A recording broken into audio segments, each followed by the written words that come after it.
तो आज मैं इस वीडियो में बात करने वाला हूं दिल्ली AIMIM पार्टी को लेकर के। अगर तारीख की बात करते हैं तो आज है 14 जनवरी 2025 और ये जनवरी का अभी महीना चल रहा और इस सर्दी के मौसम के भीतर राजनीति के भीतर से एक अलग माहौल देखने को मिल रहा। राजनीतिक गलियारों से एक अलग खबर निकल कर आ रही है, कुछ अलग अलग तस्वीरें निकल कर आती रहती है जो कि गर्मी पैदा करने वाली खबर निकल कर आती रहती है कुछ अलग अलग दल को। अगर हम दिल्ली विधानसभा 2025 का बात करते हैं तो जैसा कि मैंने कई वीडियो में बात किया है कि मुख्य पार्टी जो है दिल्ली में कांग्रेस है, आम आदमी पार्टी है और भारतीय जनता पार्टी है। उसके बाद से चौथी पार्टी की अगर हम बात करते हैं तो वो ऑल इंडिया मजलिस इत्तेहादुल मुस्लिमीन यानी कि AIMIM party, barrister Asaduddin Owaisi साहब की पार्टी। बहुत से लोग बैरिस्टर असदुद्दीन ओवैसी साहब को जानते हैं और उनकी पार्टी को भी जानते हैं और ये पार्टी अलग अलग राज्य के भीतर काम करती हुई नज़र आ रही है और अलग अलग राज्यों के भीतर भी चुनाव लड़ती हुई नज़र भी आती है। अलग अलग चुनाव लड़ती है, चाहे वो छोटे लेवल की चुनाव हो या बड़े लेवल की चुनाव हो। तो इसी बीच दिल्ली विधानसभा 2025 का AIMIM पार्टी चुनाव लड़ रही है और अपने प्रत्याशी को मैदान में उतार चुकी है। पार्टी की तरफ से प्रत्याशी घोषित भी कर दिया गया है। और अगर हम आज की बात करते हैं ओखला विधानसभा को लेकर के, ओखला के भीतर रोज अलग अलग खबर निकल कर आ रही है, अलग अलग तस्वीरें निकल कर आ रही है और ये बेचैन कर देने वाली तस्वीरें हैं।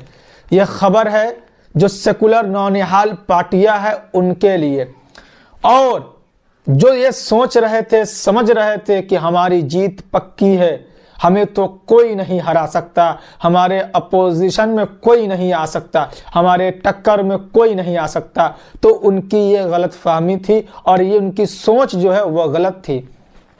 इस बार हर टीवी चैनल बता रहे कि मुकाबला जो होगा वो चार तरफ से होगा, दुतरफा मुकाबला नहीं होगा, एक तरफा मुकाबला नहीं होगा, चारों साइड से मुकाबला देखने को मिलने वाला है। कांग्रेस की तरफ से, आम आदमी पार्टी की तरफ से, भारतीय जनता पार्टी की तरफ से, AIMIM पार्टी की तरफ से। ये जो चार पार्टी है, जहां जहां से MIM पार्टी चुनाव लड़ रही है वहां से चारों साइड से मुकाबला दिलचस्प होने वाली है। और ये पाला किसके पक्ष में जाएगा, नतीजा किसके पक्ष में जाएगा, वो तो 8 फरवरी 2025 को ही पता लग पाएगा। लेकिन अभी की हम बात करते हैं तो सर्दी के मौसम में गर्मी पैदा करने वाली खबर निकल कर आ रही है कि शफाउर रहमान खान को जो MIM पार्टी ने अपना टिकट दिया है, उम्मीदवार बनाया है ओखला विधानसभा सीट से, जहां आम आदमी पार्टी के लगातार दूसरी बार विधायक चुनकर आए और इस बार तीसरी बार वो कैंडिडेट है अमानतुल्लाह खान, उसके लिए मुश्किलें बढ़ती हुई नजर आ रही। अमानतुल्लाह खान के लिए मुश्किलें बहुत ज़्यादा बढ़ चुकी है।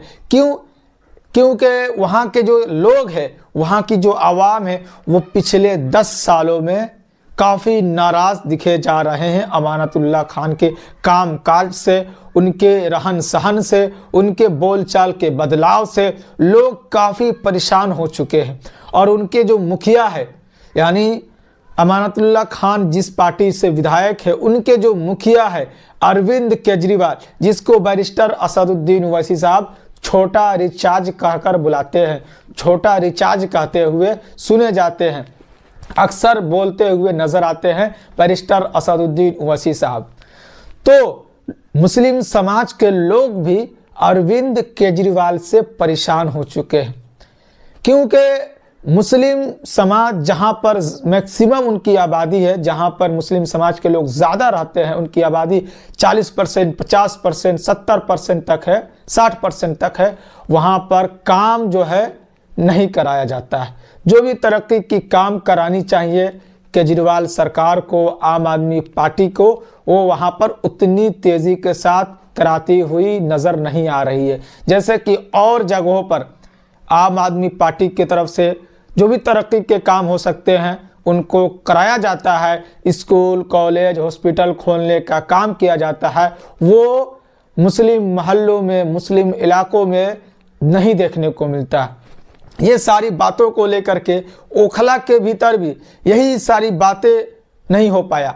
पिछले 10 सालों में सड़क की हालत खस्ता देखने को मिल रही है, सीवर लाइन की हालत खस्ता देखने को मिल रही है, गली का जो सड़क होता है वो काफ़ी अच्छा नहीं है। तो बहुत सारी समस्या है जो कि पिछले 10 सालों में भी वहाँ के विधायक जो है अमानतुल्लाह खान उनको कम पड़ गया।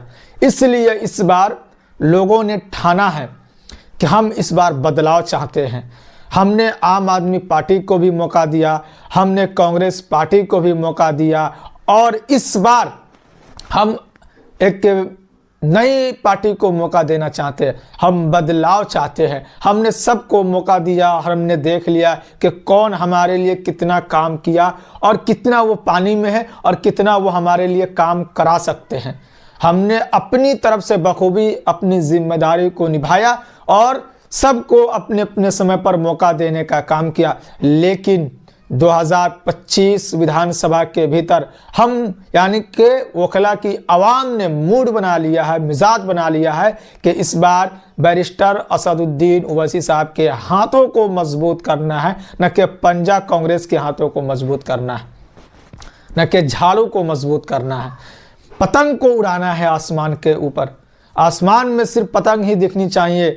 जिस तरीके से अभी मकर संक्रांति का आज दिन है और आज आपको दिल्ली, हरियाणा, मुंबई, अलग अलग जगहों पर, गुजरात में देखते होंगे कि पतंगबाजी बहुत ज़ोर शोर से आज के दिन की जाती है। तो उसी तरीके से आज एमआईएम पार्टी का पतंग उड़ना शुरू हो चुका है आज के दिन से दिल्ली विधानसभा के भीतर। जहां जहां से पार्टी ने अभी तक प्रत्याशी के नामों का ऐलान किया है वहां से। और सबसे बड़ी बात यह है कि खुद ओखला की विधानसभा के भीतर की आवाम इस बार चुनाव लड़ रही है। न कि शफाउर रहमान खान चुनाव लड़ रहे हैं, न कि शफाउर रहमान खान के फैमिली चुनाव लड़ रहे हैं, न कि बैरिस्टर असदुद्दीन ओवैसी साहब चुनाव लड़ रहे हैं, इम्तियाज़ जलील साहब चुनाव लड़ रहे हैं, न कि शोएब जामी साहब चुनाव लड़ रहे हैं। चुनाव इस बार 2025 दिल्ली विधानसभा का चुनाव जो वहाँ की आवाम चुनाव लड़ रही है और आवाम, ओखला की आवाम इस बार चुनाव लड़ करके खुद को जीत दिला करके दिल्ली के विधानसभा के भीतर पहुंचाने का काम करेगी वहां की आवाम। और इसी बीच से शफाउर रहमान खान की पत्नी जो नूरी है, वो भी नूरी फातिमा, वो भी ज़मीन पर उतर चुकी है और अपने पति यानी कि शफाउर रहमान खान जिसको पार्टी ने ऑफिशियल कैंडिडेट बनाया है उनके लिए चुनाव प्रचार घर टू घर जाकर के करते हुए नज़र आ रही है। तो ये अच्छी बात है और उन्होंने अपना दर्द भी बयान किया कि अगर वो होते बाहर यानी शफाउर रहमान खान, उनके पति, उनके शौहर बाहर होते तो आज वो मजबूती के साथ चुनाव लड़ते। लेकिन खुद मैं अपनी तरफ से जितनी मेहनत हो सकती है, नूरी फातिमा ने कहा कि मैं कोशिश कर रही हूं और हमारे साथ जो प्यार और समर्थन दिख रहा है ये कहीं ना कहीं हमारे हस्बैंड, हमारे शौहर जो शफाउर रहमान जी है उनकी बदौलत मिलता हुआ नज़र आ रहा है। उन्होंने पिछले कई सालों में दिल्ली की जनता के लिए और ख़ास तौर से ओखला की आवाम के लिए जो उन्होंने काम करने का कोशिश किया, जितना भी उनसे हो सकता था उतना उन्होंने काम करने का कोशिश किया जिससे जनता की भलाई हो सके। कहीं ना कहीं वो दिखता हुआ नज़र आ रहा है और आज हम एक कदम चलने को तैयार है तो हमारे पीछे से सैकड़ों कदम चलने को तैयार है। इसलिए हमें एक मजबूती भी मिल रही है और हर एक बंदा चुनाव लड़ रहा है, हर एक बंदा शफाउर रहमान बन करके चुनाव लड़ रहा है। तो ये एक अच्छी बात है उनकी वाइफ के लिए कि उनको मेहनत कम करने की ज़रूरत पड़ेगी। उन्होंने कहा कि हमारे साथ बहुत सारे लोग शामिल हैं। नूरी फातिमा जो कि उनकी वाइफ है वो भी सड़कों पर उतर करके हर लोगों से मिलने का काम कर रही है, हर महिलाओं से मिलने का काम कर रही है क्योंकि महिला है तो ज़्यादातर वो महिला से मिल सकती है। तो ये आजकल ओखला विधानसभा के भीतर से जो खबर निकल कर आ रही है ये कहीं ना कहीं आम आदमी पार्टी के लिए मायूसी वाली खबर है, आम आदमी पार्टी के लिए परेशान कर देने वाली खबर है।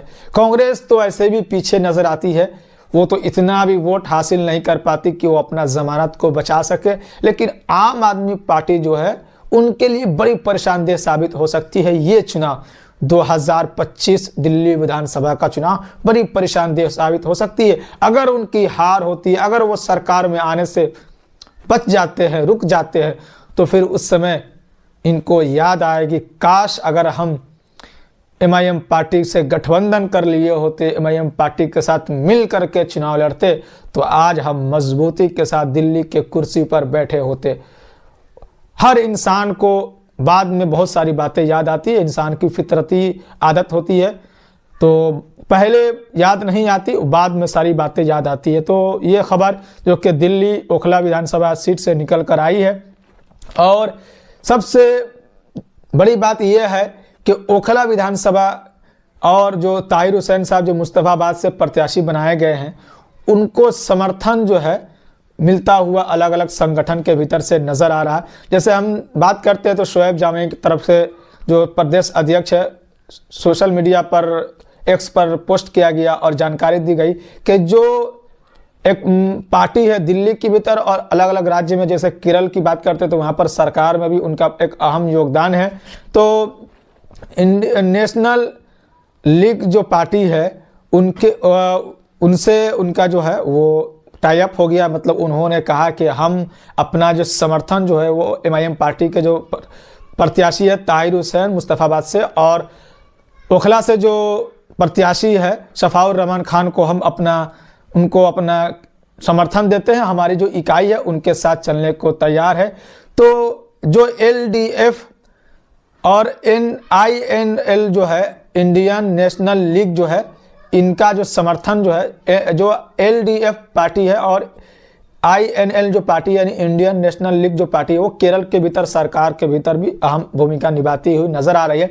और जो IN पार्टी जो है, इंडियन नेशनल लीग जो पार्टी है, वो दिल्ली के भीतर चुनाव नहीं लड़ रही, एक बड़ी पॉलिटिकल पार्टी है, उन्होंने अपना समर्थन एमआईएम पार्टी के प्रत्याशी को देता हुआ नजर आ रहा है। यहाँ पर आप पैड के माध्यम से देख सकते हैं कि पैड पर जारी किया गया है कि किसको किसको हम समर्थन दे रहे हैं, किन पार्टी को समर्थन दे रहे हैं। तो ये एक अच्छी खबर है एमआईएम पार्टी के लिए कि उनको एक अच्छा, मतलब यहाँ खबर बोल सकते हैं कि अच्छी खबर निकल कर आ रही है और बड़े दल की तरफ से उनको समर्थन मिलता हुआ नजर आ रहा है, जिनका केरल के भीतर केरल सरकार में इनका अहम योगदान है। एलडीएफ और INL के साथ INL के साथ गठबंधन है और सरकार के भीतर अहम जिम्मेदारी निभा रहे, जिसको इंडियन नेशनल लीग के नाम से जाना जाता है। तो ये सारी खबर जो कि निकल कर आई है वो मैंने आप तक इस वीडियो के माध्यम से रखने का काम किया कि किस तरीके से एमआईएम पार्टी को दिल्ली के भीतर एक तरीके से मजबूती मिलती हुई नजर आ रही है, अलग अलग संगठन अलग अलग दल का समर्थन मिलता हुआ